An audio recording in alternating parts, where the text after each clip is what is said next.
Começa a ser derrubado o muro de Berlim. Alemães dos dois lados fazem festa na reabertura da fronteira. Traders here working the phone say a lot of their customers are freaked out, waiting to see how low the Dow will go. They're focused on the Dow, not so focused on OPEC. Yes, OPEC did cut production by 1.5 million barrels per day. Está sempre cheia, realmente vazia. O Ministério da Saúde confirmou hoje o primeiro caso do novo coronavírus no Brasil.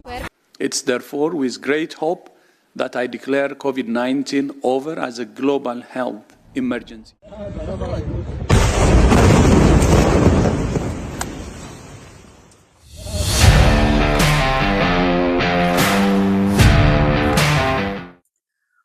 VUCA, não é muvuca.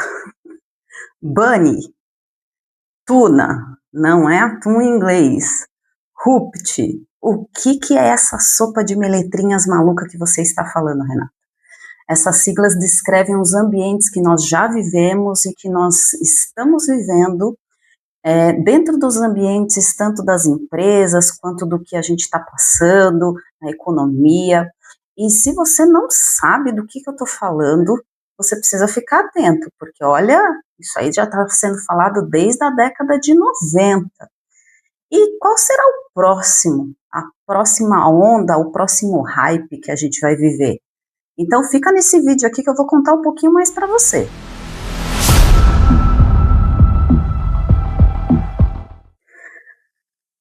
O que é o VUCA? O VUCA ele surgiu na década de 90, logo após que acabou a Guerra Fria. Gente, vocês lembram daquela briga que tinha entre Estados Unidos e União Soviética? Queda do Muro de Berlim, enfim, foi ali que aconteceu, foi criado pelo exército americano. Por que é VUCA? O V é de volatilidade, ou seja, estava tendo muitas mudanças ao mesmo tempo. O U é de incerteza, uncertain, né? Eu já ia falar em inglês. De incertezas, ou seja, não tinha como a gente ter certeza do que ia vir depois. O C é de complexidade, ou seja, muitas coisas acontecendo, muitas coisas ao mesmo tempo. E o A de ambiguidade, ou seja, tinha muitas situações para serem interpretadas. Então, o que acontece? As empresas estavam começando a passar, o mundo estava começando a passar por uma globalização. Então, as empresas estavam vendo assim, a economia passando por essas situações, ou seja, era uma decisão que era tomada aqui e vai impactar aqui também. Então, não era uma coisa só localizada, o que estava acontecendo antes no momento da Guerra Fria. Então, por isso que se deu o nome de VUCA, tá? Isso é interessante vocês entenderem. E o VUCA, ele durou mais ou menos, dizem os estudiosos, na verdade, até meados dos anos, durou bastante, viu? Até 2018, 2020. Mas, eu vou dizer assim que eu acho que durou até 2008, devido a uma certa situação aí. E houve a mudança para o mundo Bunny, tá? Por que eu vou falar para vocês que, na verdade, na minha opinião, o mundo VUCA durou até 2018? Porque quando você vê as mudanças, e aí você vai entender aqui ao longo do que eu vou explicando cada sigla, elas mudam devido a um acontecimento. Então, você viu aqui, o VUCA aconteceu porque acabou a Guerra Fria e começou uma globalização. Agora a gente vai falar do Bunny. O Bunny aconteceu quando, né? Então, cada um vai acontecer num momento de aconteceu alguma coisa, saiu de um cenário e foi para outro, ok? Então, vamos agora entender quando que começou o mundo Bunny, né? Saiu do VUCA, da muvuca. Muvuca não tem nada a ver com VUCA, tá, gente? Saiu do VUCA e foi pro Bunny.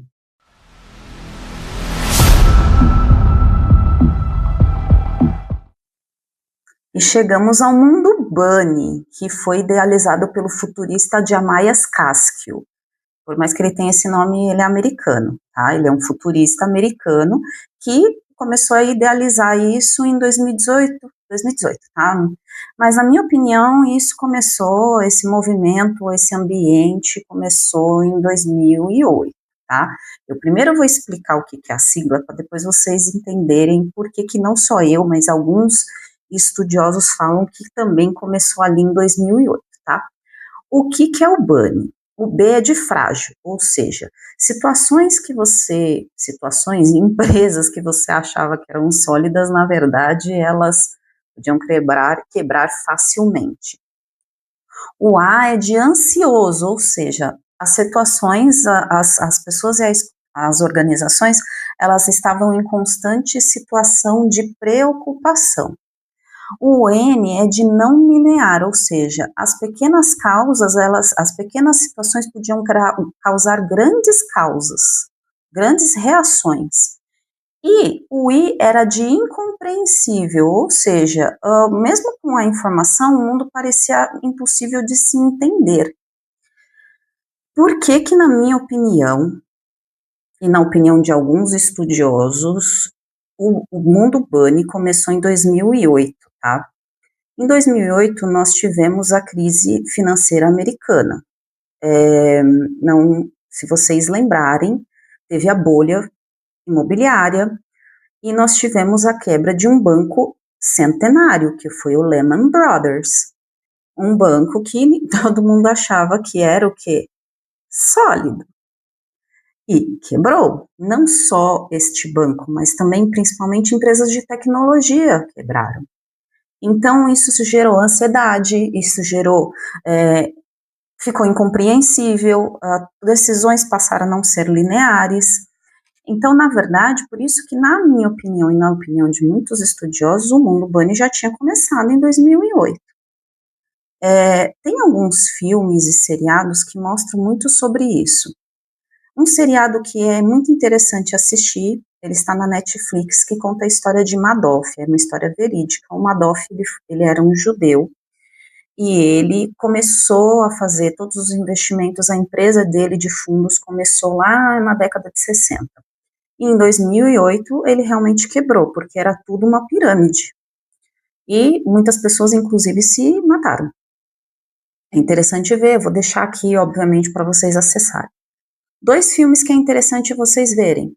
A Grande Aposta, que fala sobre o subprime, ou seja, tinham pessoas que já estavam prevendo isso e estavam avisando as empresas, mas as empresas não estavam nem aí, ou porque já sabiam, provavelmente, né, que isso ia acontecer, que a bolha ia estourar. E Too Big to Fail, que é grande demais para quebrar, que é exatamente a situação ali de Washington, de Wall Street. Mas o melhor filme, gente, para vocês assistirem e darem risada da situação é As Loucuras de Dick e Jane. Vamos falar a verdade? Want to grab a cup of coffee while we're in here? I smoke sounds nice. Yeah. All right, everybody, this is a hold up. Get down on the ground and you won't get hurt. Whoa, are you okay, hon? I'm okay. All right. Aquele filme,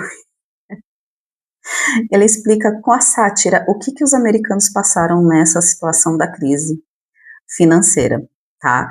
E é engraçado, mas ao mesmo tempo é trágico, né? Então eu vou deixar essas dicas para vocês aqui, para vocês assistirem e entenderem um pouco mais sobre o mundo BANI. Agora a gente passa do mundo BANI para o mundo Tuna. Então vocês perceberam que tem uma ruptura? Vocês perceberam que tem uma situação que muda o ambiente? Então a gente veio do VUCA, que foi a Guerra Fria, para um mundo de globalização. A gente saiu de um mundo que já tinha globalização para um mundo que teve uma crise financeira, que desestabilizou ali a situação. E agora o mundo Tuna, ele aconteceu numa outra situação aqui que eu vou explicar para vocês. Vocês vão ver como é que é essa cronologia.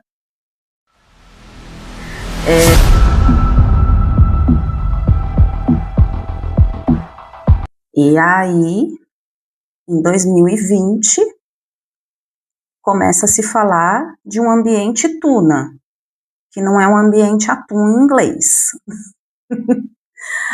Tuna, ele descreve um momento de turbulência, e isso foi muito começou a se falar muito desse ambiente tuna na Universidade de Oxford, nos programas de educação executiva, tá? Então foi lá que começou esse movimento. Antes da gente falar aí, a gente vai falar aqui o que é o tuna, né? Na verdade, assim, o que aconteceu em 2020 para essa mudança de cenário? O que teve em 2020? Pandemia. O cenário mudou. Saímos de um cenário que estava passando do bunny por o tuna. Então, o que é o T? O T de turbulência, ou seja, a gente está passando por um cenário turbulento. O U é de incerto, ou seja, a gente até então estava vivendo num momento, o incerto até que continua, né? Estava vindo do VUCA, mas a gente volta a ter incertezas. O N é de novel, de inédito, novidades, ou seja, o que a gente sabia, a gente está vendo coisas novas que a gente nunca viu antes. E o A é de ambíguo, ou seja, novas, múltiplas escolhas que se teve. Com a pandemia, as empresas tiveram que, do nada, mudar planejamento estratégico, as pessoas ficaram confinadas. Poxa, a gente ficou 2 anos em casa, né? Então, imagina, pessoas em casa, muda tudo, muda como que você trabalha, você teve que mudar muitas situações. Então, o ambiente externo impactou totalmente o ambiente de tomada de decisão estratégica, gestão de riscos. Então, tudo isso é um mundo tuna, tá? E você vê que, assim, se você pegar realmente a cronologia que todo mundo fala que é de 2018 o bunny para 2020 o tuna, é um curto período de tempo de mudança de ambiente, né? Então, assim, quanto mais tempo a gente está vendo, mais coisas rapidamente estão acontecendo. E o próximo movimento fala exatamente sobre isso, né? Essa mudança rápida que a gente está tendo de ambiente.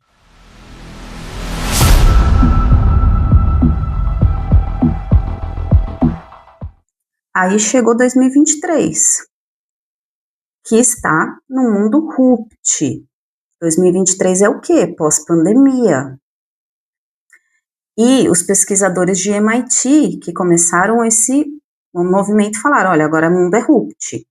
E o que é o RUPT? É o R de rápido, ou seja, vem uma onda, já vem outra, já vem outra, já vem outra, ou seja, você não está tendo muito tempo de tomar decisão, você tem várias alternativas ao mesmo tempo. O U não é mais de incerto, é de imprevisível. Você antes era incerto, mas pelo menos você tinha alternativa. Agora você não sabe de mais nada. Então você tem que estar preparado.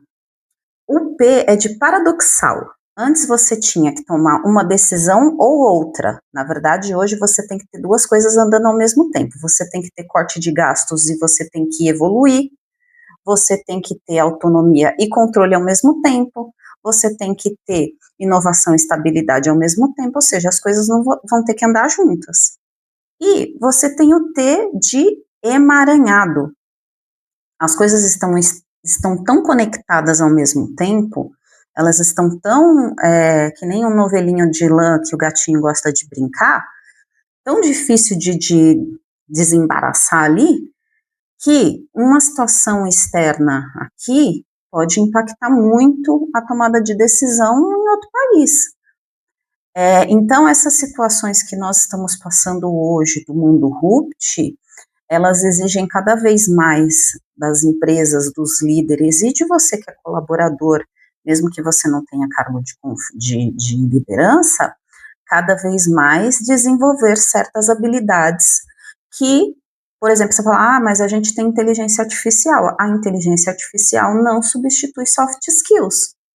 Nós temos que andar hoje com as ferramentas da inteligência artificial hoje, que vão nos ajudar a andar mais rápido nas tomadas de decisões, no progresso, na evolução, na inovação, mas também desenvolver habilidades e colocar mais em prática as nossas habilidades naturais para poder ser mais rápidos e ágeis e poder sobreviver e progredir nesse mundo e evoluir, não só sobreviver, tá? Eu acho que aqui o ponto mais importante é o seguinte, tem um livro que se chama Antifrágil, e ele fala exatamente sobre a situação que a gente está vivendo. Nós estamos vivendo num mundo do caos. Então, ainda mais, tá? A gente já estava, mas a situação, ela exige de você ser antifrágil, não é só ser resiliente. O antifrágil, ele se beneficia do caos, ou seja, empresas que sobreviveram, pessoas que não só sobreviveram, tá? Mas elas progrediram e evoluíram em momentos de caos. Então, essa é uma das habilidades, um dos soft skills que precisam ser desenvolvidos no mundo rúptico que a gente está vivendo. Se você não tem antifragilidade, só a resiliência não vai ser suficiente. Você precisa se beneficiar. Tem um amigo meu que sempre fala assim, é nas dificuldades que a gente tem que encontrar as oportunidades. Se a gente ficar paralisado devido ao medo que a gente tem da situação, a gente, além de não sobreviver, a gente vai morrer, né? Então, a situação, ela exige hoje das empresas, das pessoas, cada vez mais ser antifrágil. Então, esses são os pontos que eu queria trazer aqui para vocês, do que a gente está hoje passando. Qual vai ser a próxima onda, qual vai ser o próximo hype, não sei. Já estão estudando aí, já estão falando, mas a gente ainda não sabe. Provavelmente vai mudar entre esse ano e o próximo, porque já está acontecendo o ambiente já está mudando. Então, vamos aguardar para ver o que vem aí, mas provavelmente vai ser uma nova situação que a gente está passando. Eu espero que vocês tenham gostado desse vídeo. Se você não está inscrito no canal, se inscreve, porque toda semana eu coloco aqui vídeos que ajudam você na sua evolução, no seu desenvolvimento pessoal, profissional, te ajudam a ser mais intelectual, para você poder discutir situações, estar bem antenado. E, além disso, você dá um like e você ativa o sininho, tá, por favor, para você saber quando que eu posto os vídeos. Eu posto toda semana, mas sempre tem uns shorts aqui para você acompanhar. E compartilha com as pessoas que você acha que merecem ouvir também sobre esse assunto. Muito obrigada e até os próximos vídeos. How much are we talking about? 125 billion. Bank of America, 15 billion. Bank of New York Mellon, 3 billion. Citigroup, 25 billion. Goldman Sachs, 10 billion. JP Morgan, 25 billion. Merrill Lynch, 10 billion. Morgan Stanley, 10 billion. State Street, 2 billion. Wells Fargo, 25 billion. How much?